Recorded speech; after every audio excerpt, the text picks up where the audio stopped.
Hello everyone. क्या आप वज़न कम करना चाहते हैं? और वज़न कम करने की जर्नी में क्या आपने ये सुना है कि फ्रूट्स खाने से वज़न कम होता है? और क्या आप इस बात को मानते हैं? क्योंकि मैगज़ीन्स में, न्यूज़पेपर आर्टिकल्स में, टीवी पर ये बोला जाता है। और अगर आप मानते हैं तो आप क्यों मानते हैं? क्योंकि ये जो बोला जाता है कि फ्रूट्स खाने की वजह से वज़न कम होता है, इसके पीछे कोई ठोस एविडेंस नहीं है। और आज मैं आपसे फ्रूट्स पर ही बात करूँगी।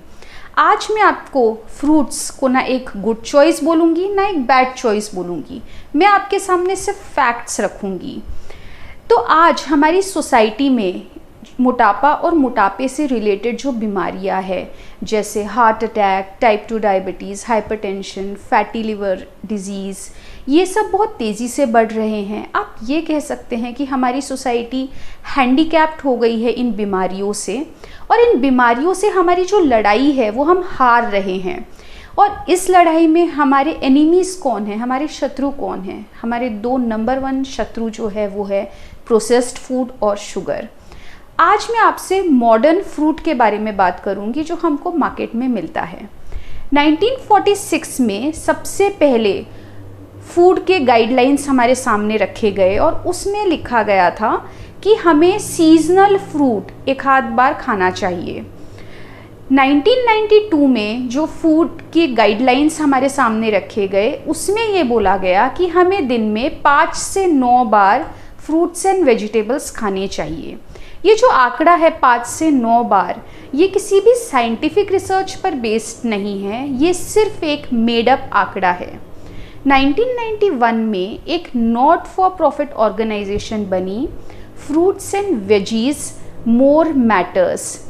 इस ऑर्गेनाइजेशन का उद्देश्य था कि लोगों में जागरूकता बढ़ाए, फ्रूट्स एंड वेजिटेबल्स की सेल्स को प्रमोट करें। आज इस ऑर्गेनाइजेशन को अप्रॉक्सीमेटली 300 कंपनीज फंड करती है, जिसमें कि केलॉग्स, पेप्सिको और नेस्ले जैसी कंपनियां शामिल हैं। इस ऑर्गेनाइजेशन का उद्देश्य है कि लोगों में कैंसर का रेट्स कम हो। पर क्या ऐसा हुआ है? पिछले 40 सालों में हम देखते हैं कि फ्रूट्स खाने का ट्रेंड बढ़ा ही है, पर कैंसर के रेट भी बढ़े ही हैं। अब मैं आपको बताना चाहूँगी द एपिक स्टडी के बारे में। ये एक लार्जेस्ट स्टडी है जो कि कैंसर और हम जो खाना खाते हैं उसमें क्या रिलेशनशिप है ये जानने के लिए की गई। ये स्टडी 5,21,000 लोगों के ऊपर की गई। ये स्टडी 15 साल की गई और इसमें जब रिजल्ट्स सामने आए, जो कि अभी 2010 में ही उसके रिजल्ट्स सामने आए हैं, उसमें फ्रूट्स खाने से कोई फ़ायदा नज़र नहीं आया है। कोई भी ऐसा एविडेंस सामने नहीं आया है जो ये बोले कि फ्रूट्स खाने से कैंसर के रेट्स कम होते हैं। तो चलिए अब मैं आपको कुछ दिखाना चाहूँगी। ये है आपका फेवरेट स्वीट गुलाब जामुन।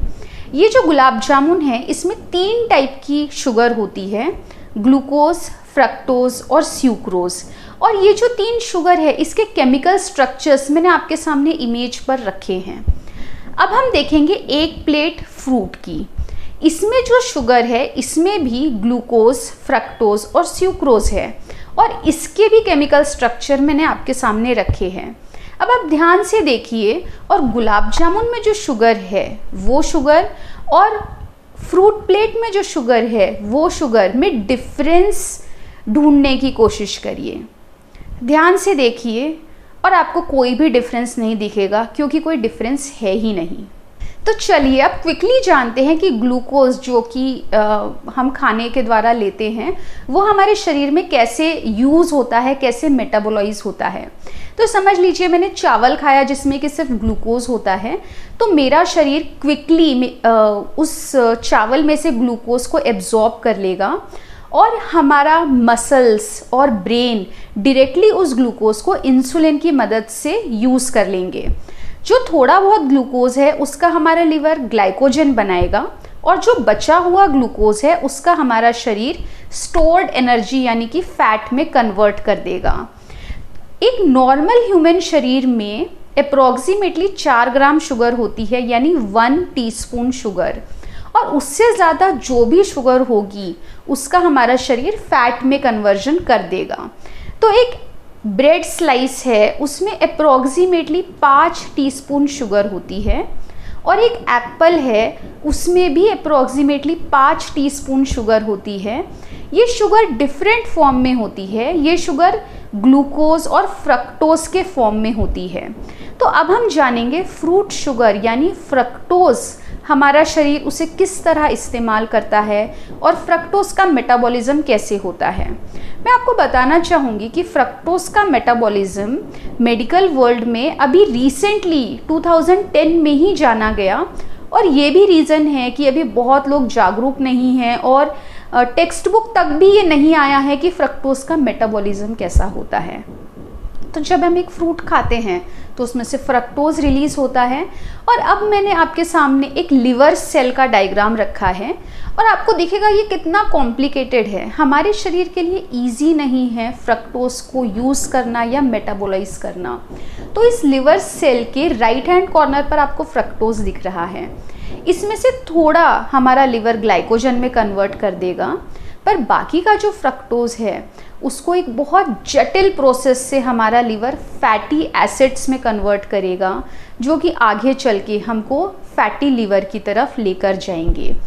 इस प्रोसेस में जब फ्रक्टोज से फैटी एसिड बनता है तो यूरिक एसिड बनता है, और यूरिक एसिड अगर ज़्यादा बने तो आप सबको पता है कि यूरिक एसिड से गाउट होता है। पर साथ ही में यूरिक एसिड हमारे शरीर में नाइट्रिक ऑक्साइड के लेवल्स को कम करता है। तो चलिए अब जानते हैं कि नाइट्रिक ऑक्साइड हमारे शरीर में क्या करता है। हमारे शरीर में 3 टाइप के नाइट्रिक ऑक्साइड होते हैं। पहला न्यूरोनल, जो कि हमारी ब्रेन की सप्लाई को मेंटेन करता है। दूसरा एंडोथीलियल, जो हमारी रक्त वाहिकाएं यानी ब्लड वेसल्स हैं उनको रिलैक्स्ड रखता है। और तीसरा इंड्यूसिबल, जो कि हमारे वाइट ब्लड सेल्स यानी WBCs की मोबिलिटी को मेंटेन करता है। अब जैसा मैंने आपको बताया, फ्रक्टोज से फैटी एसिड बनता है, उस प्रोसेस में यूरिक एसिड बनता है, और यूरिक एसिड ज़्यादा होने से नाइट्रिक ऑक्साइड कम हो जाता है। तो नाइट्रिक ऑक्साइड कम होने से हमारे शरीर में ये 3 मेजर इफ़ेक्ट सबसे पहले दिखते हैं। उसमें पहला है कि हमारी ब्रेन हेल्थ अफेक्ट होती है। सेकंड, हमारी जो रक्त वाहिकाएं यानी ब्लड वेसल्स है वो रिलैक्स्ड नहीं रह पाती है, उस वजह से हाइपरटेंशन होता है। और थर्ड, हमारे वाइट ब्लड सेल्स की मोबिलिटी अफेक्ट होने से हमारी इम्यूनिटी पुअर हो जाती है। फ्रक्टोज हमारी मसल्स और लिवर में इंसुलिन रेजिस्टेंस भी लाता है।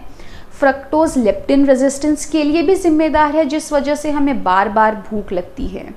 तो ये था फ्रक्टोज के मेटाबॉलिज्म के बारे में। तो चलिए अब हम जानेंगे फ्रूट की न्यूट्रिशनल वैल्यू के बारे में, कि उसमें antioxidants, vitamins, minerals, phytonutrients, fibres और शुगर कितने हैं, क्योंकि इन्हीं सब रीजंस की वजह से तो हम फ्रूट खाना प्रेफर करते हैं। तो सबसे पहले हम बात करेंगे एंटीऑक्सीडेंट्स के बारे में। तो एक नॉर्मल 1 कप फ्रूट में, किसी भी फ्रूट में अप्रॉक्सीमेटली 1.8 मिलीमोल एंटीऑक्सीडेंट्स होते हैं, पर 1 कप ब्लैक कॉफ़ी में 11.2 मिलीमोल एंटीऑक्सीडेंट्स होते हैं। तो आप डिफरेंस देखिए कितना ज़्यादा है। इवन डार्क चॉकलेट में फ्रूट से ज़्यादा एंटीऑक्सीडेंट होते हैं। एंटीऑक्सीडेंट्स हम क्यों लेते हैं? ताकि हमारे शरीर में इन्फ्लेमेशन कम हो। पर मुझे लगता है कि ये फैक्ट्स जानने के बाद आप हमेशा 1 कप ब्लैक कॉफ़ी प्रेफर करेंगे। तो चलिए अब विटामिन्स की बात करते हैं, क्योंकि यही तो रीज़न है कि हम फ्रूट्स खाना प्रेफर करते हैं, कि फ्रूट्स में बहुत सारे विटामिन्स हमको मिलते हैं। तो सबसे पहले हम बात करेंगे विटामिन सी की। डेफिनेटली नींबू में, आंवला में विटामिन सी प्रचुर मात्रा में मिलता है, पर पालक में एप्पल के मुकाबले 5 टाइम्स ज़्यादा विटामिन सी है, और ब्रोकोली में एप्पल के मुकाबले 20 टाइम्स ज़्यादा विटामिन सी है। अब आप कहेंगे मैडम ऑरेंज में भी तो विटामिन सी होता है। डेफिनेटली ऑरेंज में विटामिन सी है, पर उसके साथ आपको 14 ग्राम शुगर भी मिलेगा। नेक्स्ट हम जाएंगे विटामिन बी कॉम्प्लेक्स पर। विटामिन बी कॉम्प्लेक्सेस जो है ये फ्रूट्स में बहुत कम मात्रा में मिलते हैं, और सबसे ज़्यादा ये हरी सब्जियों, पत्ता गोभी, फूल गोभी, इनमें मिलते हैं।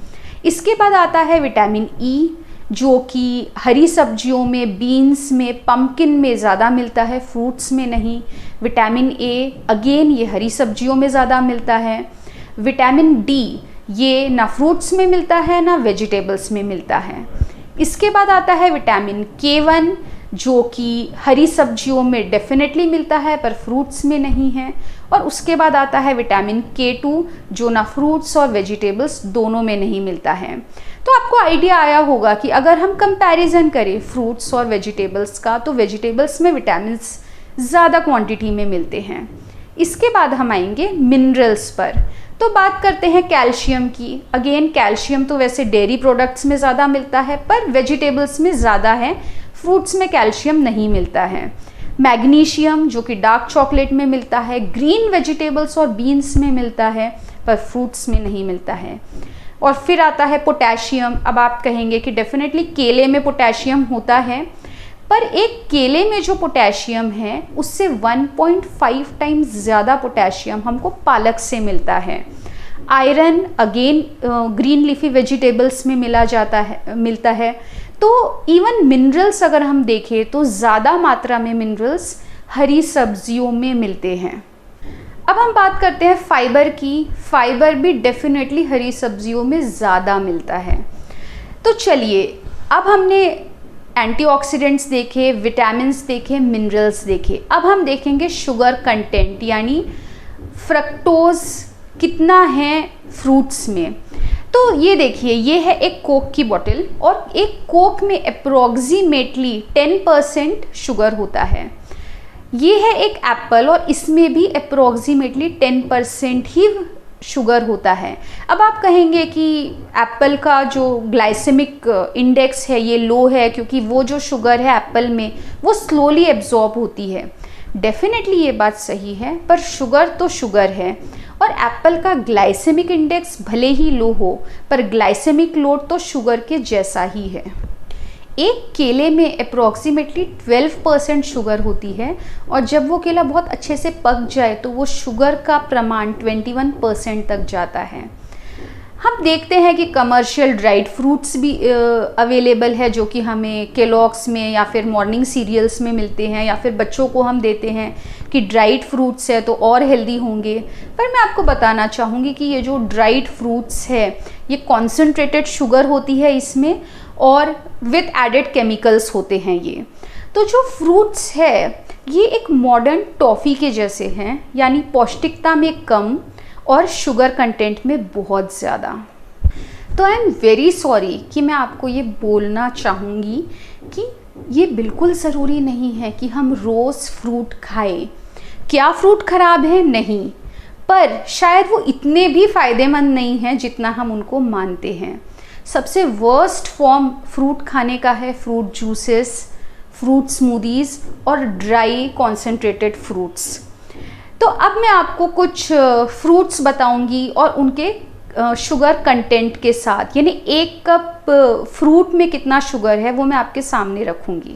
तो देखिए, एक कप सीताफल में कितना शुगर है, एक कप चीकू में कितना शुगर है।